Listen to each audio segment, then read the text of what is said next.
Why had there been a great push from the public to have these Chinese-owned offshore gambling operators or POGOs banned in the Philippines? As we've observed, Gino, in the past years, that the POGOs, or these gambling sites that have been largely run by criminal syndicates, there's also been an increase in the number of Filipino women and workers who are trafficked in these unfair working conditions. A lot of them, other nationalities too, were rescued and found in torture chambers that are built in these sites where pogos were found.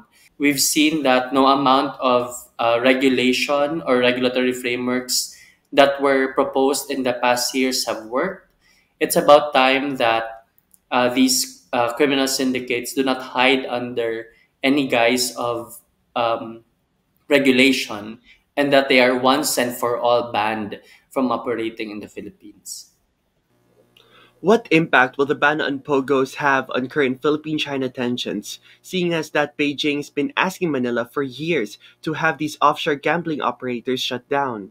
Since 2019, the Beijing has asked the Duterte administration. This is the administration that has markedly introduced or have allowed uh, pogos to flourish in the Philippine landscape.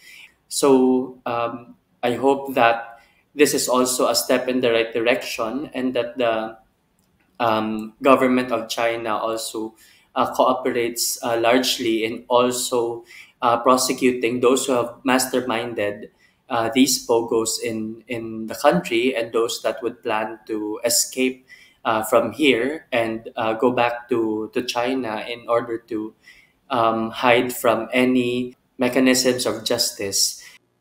Some are worried that the recent rebranding of POGOs as IGLs or Internet Gaming Licenses means that these gambling rings really won't be banned. Will semantics get in the way of the president's pronouncement against these operators?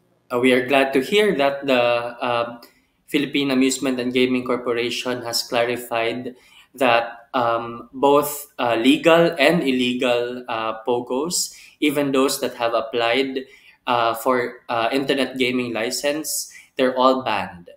President must also stand by his word in his pronouncement, and at the same time,